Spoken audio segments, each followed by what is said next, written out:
It was July 1944, deep in the heart of Operation Cobra, the American push to break free from the tangled hedgerows of Normandy's bocage region. Just before sunrise, a dense fog blanketed the landscape, wrapping itself around the thick hedges like a shroud. The air carried a harsh, suffocating blend of wet soil, diesel exhaust, and the sharp sting of scorched gunpowder. It was the kind of stillness that never lasted, and then it arrived, the unmistakable grind of steel tracks rolling over crushed stone. A German tank was approaching, moving slow, methodical, and lethal. Every man in that sector had heard the stories. The Panther. The Panzerkampfwagen V. Panther Os. A. Its shadow began to emerge from the morning haze, a dark, angular silhouette with front armor ranging from 85 to 100 millimeters thick, nearly impenetrable to most Allied anti-tank weapons. Huddled behind a 3-inch anti-tank gun was Staff Sergeant William Carter, a 4-year-old mechanic from Wichita, Kansas. His uniform clung to him, damp with sweat, his hands trembling slightly as he gripped the breech of the weapon. Around him lay the broken remnants of his gun crew, some dead, others forced to fall back under fire. All he had left was a single armor-piercing round, an American-made M79 shell, the last of its kind, in their possession. As the Panther advanced, rumbling forward with mechanical inevitability, Bill knew the truth. There was no backup, no second opportunity. They say the Panzer can't be stopped, he thought, but right now, it's just me and this one shot. The steel beast, they claimed, was immortal. For nearly 8 weeks, Allied forces had been trapped in a nightmarish landscape known as the bocage, a maze of high hedges, sunken lanes, and earthen banks that turned every stretch of French countryside into a death trap. This wasn't conventional warfare. It was a brutal, close-quarters fight, fought at crawling pace, where every yard gained came at a terrible cost. Operation Cobra had been launched to finally smash through the German lines surrounding Saint-Lô and drive west toward Avranches. The goal was to shatter the stalemate, but no map or briefing could prepare young soldiers for the reality of these hedgerows. William Carter, a young staff sergeant from rural Kansas, found himself right in the middle of it all. Before the war, he had worked in a garage, skilled with engines, cool-headed in crisis. He could rebuild a carburetor with his eyes closed. But nothing in his life back home had prepared him for the roar of a German Panzer. He had heard the rumors. Of course, everyone had.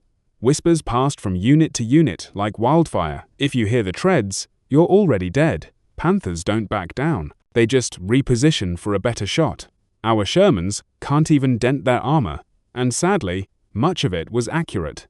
The Germans had mastered a new kind of armored warfare. Their Panther tanks, officially designated the Panzerkampfwagen V Panther Os A, were engineered with chilling efficiency.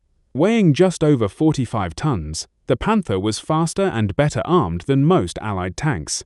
Its 75mm, KUK, 42 liters, 70 main gun, could slice through American armor from more than a mile away. Worse, its front glacis plate was nearly 4 inches thick, sloped at an angle that made frontal attacks nearly futile. Even the best American anti-tank guns, like the M5 3-inch gun, struggled to penetrate it head-on, at typical combat distances. Ballistic calculations showed that an M79 armor-piercing shell could pierce about 92mm of armor at 500 meters, just barely enough, but only if the angle was perfect. If not, the round would glance off like a stone skipping across water. For the GIs fighting in the hedgerows, the word Panzer wasn't just a machine. It was a death sentence. Bill Carter had studied these figures relentlessly. He wasn't merely a soldier, he was still a mechanic at his core.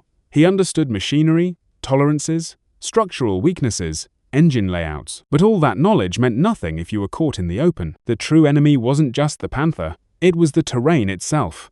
The bocage was perfectly suited for ambushes. Narrow dirt roads flanked by 10-foot-high hedges meant you couldn't see the enemy until they were practically on top of you. Tanks couldn't turn, infantry couldn't flank. Anti-tank crews like Bill's had to predict where the Germans would come through and then hope their guess was right. That morning, Bill's unit was assigned to set up near a narrow farm track just west of Hebecrevon. A reconnaissance patrol had reported signs of German armor in the area, possibly a Panther, or perhaps a Panzer IV Os H, a model with slightly thinner front armor, around 80mm, but still deadly. especially in tight quarters. Bill's team had deployed 3 M5 3-inch anti-tank guns in staggered positions, concealed behind overgrown fences and the dense Norman undergrowth. Each gun had a full 7-man crew. Bill was the gunner, his finger on the trigger, his eye pressed to the sight. As he settled into position, his throat tightened not with fear, but with a deeper, colder tension. Like an engine revving before a race, he wiped sweat from his brow with a rag, already soaked through from the humid dawn. His crew loaded the ammo crates, checked their radios, and went through the motions of routine, though everyone knew they were anything but calm. In the back of Bill's mind, a single refrain played on repeat. Panzer IV, Panther, it doesn't matter. You hear it, you die. And that was the brutal truth of the bocage. For every round you fired, you had one chance, one error, one misjudgment, and the next voice you'd hear would be the chaplain's. Bill knew his weapon's strengths and its limits. The 3-inch gun wasn't the fastest, but it could be devastating if aimed correctly. Still, even perfect aim was useless if the shell couldn't punch through that thick front plate. He glanced at the armor-piercing round in his crew's hands, one M79, the only one they had left. The others had been expended in earlier clashes, or destroyed when a nearby ammo truck took a direct hit the night before. Now, everything depended on that single shell. Bill stepped behind the gun shield, adjusted his scope, and scanned the road ahead. The hedgerows stood still. No movement, no sound. Yet deep in his gut, he knew something was out there, something made of steel. 3 guns, 1 road, no escape. Sergeant William Carter served with the 3rd Armored Division, renowned across Allied forces as the Spearhead Division.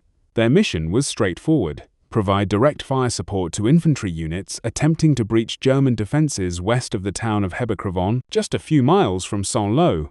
The terrain was merciless, thick with hedges, narrow country roads, and dense bocage woodland.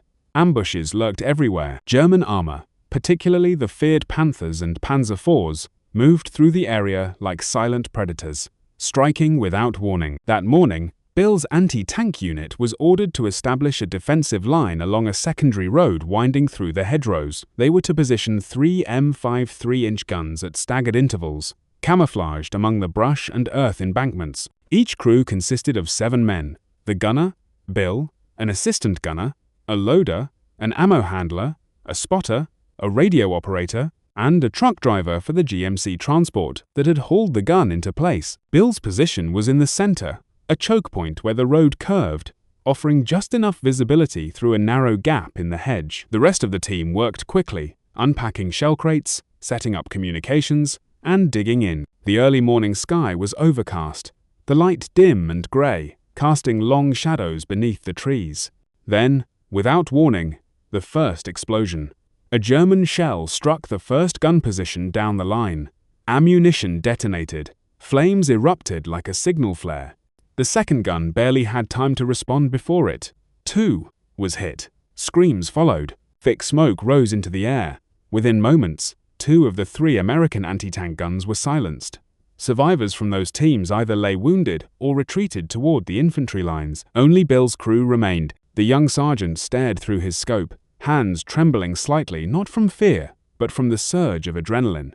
His crew, shaken but still alive, looked to him. 4 of them remained. The assistant gunner was bleeding from a leg wound. The radio was destroyed. The ammo crates were mostly intact, except for 1 shell. 1 round, 1 shot. Bill made his decision. No retreat. If we pull back now, he told them, a whole company of infantry down that road won't stand a chance. We hold. His voice was calm, steady like a mechanic diagnosing a faulty engine. This was a system under stress, and it was his job to keep it functioning. He took a deep breath and crouched behind the breech. The humidity was oppressive. The gunmetal was slick with condensation. The air reeked of diesel, sweat, and burning cordite. He loaded the last M79 round himself, slowly, deliberately, feeling it click into place. He adjusted his scope, wiping the lens clean with a rag from his pocket. The field ahead was eerily quiet. According to their last radio contact, a German patrol was operating nearby, likely a Panther, possibly a Panzer IV Ausf. H. Both were deadly, but the Panther was the greater threat. Its front armor was so thick that even a direct hit at close range could ricochet harmlessly. Bill knew the numbers. The Panthers glacis, 85 to 100 millimeters of sloped steel. His M5 gun, capable of penetrating about 92 millimeters at 500 meters under ideal conditions. That left him with one conclusion. Frontal shots would almost certainly fail. So he searched for weakness. Through the scope, he studied the approach, visualizing the tank's silhouette as it might appear. Long hull, sloped front, narrow turret. His mind traced the rear, focusing on the engine compartment. He remembered the training diagrams. The Panthers Maybach HL 230 engine, housed behind a relatively thin armored vent at the back of the turret. That was the only viable target. A ricochet, a skip shot. If he could angle the round to bounce off the road or a lower slope and strike the rear ventilation, he might ignite the fuel lines or, better yet, detonate the engine. It was a long shot, literally and figuratively, but it was the only one he had. Then came the sound, faint at first, then undeniable. The rhythmic churn of treads, not tearing through earth, but creeping slowly, deliberately, through the underbrush. Bill looked at his loader and whispered, "Hold fire. Don't move. Don't even breathe until I say." Every man froze. The crew's breathing became shallow. Bill swallowed hard. In that instant, he wasn't thinking about armor thickness or ballistics or training manuals. He thought of home of his mother in Kansas, waiting for a letter that might never arrive. He thought of the garage where he used to work, the smell of oil and gasoline, the satisfaction of fixing something broken. Now, the only thing he could fix was this one moment. He pressed his eye to the scope, tightened his grip, and waited. Something was coming. And it was made of steel. The quiet before courage. Time stretched thin. In that narrow corridor of silence, even the wind seemed to pause. The bocage, those dense walls of earth and tangled hedges, felt like both protection and prison. Morning mist curled along the ground like breath in a cold room, clinging to the underbrush and wrapping the gun in a veil of damp haze. Every surface was slick. Every movement made noise. Bill Carter pressed his eye to the scope again, blinking away the sting of sweat. The barrel of the M5 caught the dim light, its surface scarred with grime, scratches, and the fingerprints of the men who had once stood beside him. The air was thick with the smell of oil, wet soil, and cordite from earlier explosions. The ground beneath him was soft, as if ready to swallow everything. But Bill didn't move. There were only three of them now: Bill, the loader, and the assistant gunner. None spoke. The loader clutched an empty shell casing like a talisman. The assistant gunner's eyes darted toward every shadow. Even in silence, the air crackled with tension, the pause before something irreversible. Bill let his mind wander for a second. Back to Wichita, the clatter of wrenches on concrete, the smell of grease, the crackle of a radio playing baseball scores from a distant city. Back then, he could diagnose an engine by its sound. Now, he had to listen for something far larger. Then it came a low vibration, a soft, rhythmic churning, metal on earth, wide, slow treads pressing into the damp French road. Bill didn't move, but every nerve in his body flared to life. Through the mist, a shape emerged, dark, angular, monstrous. The Panther, OSF A, appeared from behind the hedgerow, advancing with deliberate menace. Its turret swiveled slightly, like a predator scanning for prey. The hull was streaked with dried mud and soot, but the markings were unmistakable. This wasn't just any tank. This was death on tracks. The moment stole Bill's breath. He felt his heart hammering behind his ribs. Fast, hard, relentless. He didn't blink. He barely breathed. "Fire a test round," he whispered, barely audible. The loader hesitated, then complied. A hollow thump echoed through the trees, as a non-penetrating shell was fired wide, deliberately missing, just to draw the tank's attention. It worked. The Panther stopped. The turret froze, then began to rotate, searching. A glint of movement flickered in the driver's viewport. Bill held steady. He knew the tank wouldn't expose its side. It would keep its strongest armor forward. A direct hit would only reveal their position. So Bill adjusted. He tilted the barrel downward by just a few degrees. This wasn't a standard shot. It was a gamble. He wasn't aiming at the tank. He was aiming at the road. The goal wasn't penetration by force, but by geometry. A ricochet. If the shell could strike the ground at the perfect angle, it might skip upward and strike the underside of the turret, or the rear engine compartment, where the armor was thinnest. This wasn't in the manual. He lined it up, said nothing, and pulled the trigger. The gun roared. Recoil jolted his shoulder. A flash of light, followed by a sharp metallic shriek. The shell struck the road. Sparks flew. It bounced. Half a second passed. Then impact, a cracking sound, clean and violent. Steel tore open, then fire. Flames burst from the back of the Panthers' turret. First, just black smoke, curling upward. Then the glow orange, then red. The engine compartment was burning. A muffled explosion blew open a rear hatch.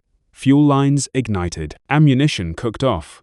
Inside the viewport, Bill saw it, the fleeting image of a German gunner, face lit by fire, eyes wide with shock. The tread stopped. Smoke rose toward the canopy. The beast was wounded, destroyed not by brute force, but by precision. By one impossible shot. Bill rose slowly behind the gun, arms trembling not from fear, but from release. It was over. In that moment, he didn't think of victory, or glory, or even survival. He thought only of this. The myth was broken. The Panther could bleed. The shot had cost everything. The Panther burned. Black smoke spiraled into the grey sky like a signal to the gods of war. Its engine hissed, sputtered, and died. From their hidden position, Bill's crew stared in disbelief, stunned that it had worked, that the monster had fallen. For a brief moment, relief. A cheer rose from behind the hedge. One of the crew clapped Bill's shoulder. But the fight wasn't over. No victory in Normandy came without sacrifice. Bill scanned the road, eyes sharp, and then he saw it. Another shape in the distance. Another German tank. Not a Panther this time, but perhaps a Panzer IV, lighter, but just as deadly at close range. Its gun swiveled toward them. Slow, deliberate. No time to reload. No time to reposition. A shell exploded near the hedge, not a direct hit, but close enough to send shrapnel slicing through the trees like razors. Bill felt a sharp pain in his side. Then his legs gave way. He collapsed beside the gun. Time slowed. Sounds grew distant. The ringing in his ears drowned out the gunfire. He lay on his back, half in mud, half on crushed leaves, one hand still gripping the hot steel of the breech, the other pressed against his side, where blood now spread across his uniform. Above, the sky churned with low, heavy clouds, the same sky that had watched over wheat fields in Kansas. Now, it watched him. His crew scrambled around him, voices rising, calling for medics, for stretchers, for help that might not arrive. But Bill's eyes didn't close. He heard distant gunfire, tank treads retreating, men shouting. He thought he heard the growl of aircraft. And he was right. Moments later, radial engines roared overhead. P-47 Thunderbolts, American fighter bombers, dove from the clouds. Their bombs tore into the retreating German armor, sending dirt and steel flying. Flames erupted beyond the road. The enemy had no choice but to fall back. Bill had bought them time. 4 hours. That was how long the line held after his shot. Long enough for reinforcements to arrive. Long enough to break the German position. The road was secured. The Bocage line cracked. The advance toward Paris continued. But Bill never saw it. He never saw the American flag rise over liberated towns. Never heard the bells of Paris ring. Never read the headlines calling it a turning point. His war ended there, in the mud and smoke beneath a sky the color of ash. Later, when the battlefield fell quiet and the sun dipped low, his comrades gathered. They placed a small wooden cross at the edge of the road, beside the gun he had fired. One of them found wildflowers in a nearby field, delicate white blossoms, and laid them at his side. No ceremony, just silence. Respect. The last light of day filtered through the trees and rested gently on his helmet, still lying on the earth. He didn't live to see victory declared, but when that final shot set fire to the Panther, something had changed forever. The myth was gone, and in its place stood a man from Kansas who had aimed at the impossible and made it burn. The day the Panther bled. The aftermath of Operation Cobra would reshape the war in Western Europe. In the weeks following Bill Carter's final stand, the American breakout from the Bocage became unstoppable. The very terrain that had trapped Allied forces for over 50 days was finally behind them. The war shifted from grinding attrition to rapid maneuver, speed, and mobility. The Allies surged across France toward Paris. But amid the grand strategies and sweeping maps, it was a single moment, one man, one gun, one shot, that became the whispered legend passed from foxhole to foxhole. Bill Carter's stand became myth. In mess halls and barracks, soldiers spoke of the sergeant from Kansas, who held his ground when all others had fallen back, who fired a ricochet round into a tank no one thought could be stopped, who turned fear into flame, who died not running from steel, but facing it. One of his surviving crewmates later wrote in his journal, "Tomorrow will tell the story of Bill, the man who looked a steel beast in the eye and said, 'I'm a soldier too,' and the beast fell." There was no ceremony, no medal on his chest when they carried him from the bocage. But every anti-tank gunner who crouched behind cold steel in the weeks that followed knew his name, and more importantly, they knew it could be done. The Panther could be killed. The myth could be broken, but only if you aimed with precision, thought with clarity, and held your nerve. That was the true power of Bill's last shot. It wasn't just a tactical win, it was a psychological victory. It shattered the illusion that the enemy was invincible. It proved that triumph wasn't always about firepower or armor. Sometimes, it was about knowing exactly where to place a single, decisive shot. Bill's method was studied by units afterward. They analyzed the angle, the ricochet trajectory, the way he used the road surface itself as a weapon. It wasn't brute force. It was ingenuity. His decision to stay, to fight, to attempt the impossible wasn't in any manual. It was human. In war, machines dominate the headlines, but it is the soul of one person, their choice, in a single second, that can tip the scales. One decision, one tilt of the barrel, one final breath. That's what endures. Bill Carter is gone, but his story isn't. It lives in every gunner who stands their ground, in every soldier who doesn't run, in every person who looks at something greater, stronger, more terrifying, and still chooses to stand. Because in the end, war is not just about tanks and numbers. It's about the courage to say, "Not today." And sometimes, that courage is enough to change history. The smoke had cleared. The battlefield, once roaring with fire and steel, fell into stunned silence. Only the wind moved now, rustling leaves across the torn earth, whispering through the broken trees. The sound of war had faded, but something else remained. A memory, a figure. Bill Carter. He didn't live to see the Allied flags raised over Paris. He didn't hear the cheers in liberated villages, or the music in the streets when the tanks rolled through. He wasn't there when the enemy began its final retreat westward. But in that frozen instant, when one shot lit the fire inside the Panther, he changed something deeper than a battlefield. He changed belief. Somewhere along that narrow French road, beneath the canopy of bocage and grey clouds, his body lay still. But what he stood for did not. The local villagers who returned after the fighting found the Panther's wreckage still smoldering. Nearby, an American helmet rested against the wheel of a scorched gun carriage. The hedges bore scars, but in the soil, wildflowers began to grow again. One of Bill's comrades visited that spot years later. He left no flag, no plaque, just a small scrap of paper beneath a stone, with 5 words written in pencil. He aimed at the impossible. War often measures men by victories, medals, numbers. But history remembers moments. It remembers those who didn't flinch, those who knew the cost and paid it anyway. It remembers people like Bill, not because they lived to see what came next, but because they made next possible. Bill didn't die trying to win the war alone. He died making a decision that gave others a chance to live. And that's the paradox at the heart of stories like his. One man dies so 100 can go home. One shot ends a life and yet saves many more. That's not just strategy. That's sacrifice. That's why his story endures. In every training manual, in every whispered tale across forward bases, in every quiet moment, when a gunner steadies their aim, his story lives. Not because of the kill, but because of the courage it took to make it.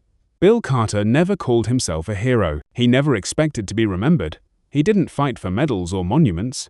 He fought because someone had to, because there was a job that needed doing, because others were counting on him. And that's the kind of legacy you can't carve in stone. You carry it in memory. Fade now to a final image. A narrow, sunlit road in Normandy. Quiet. Peaceful. Wildflowers blooming between the tracks of old treads. The gun is gone. The tank is rust.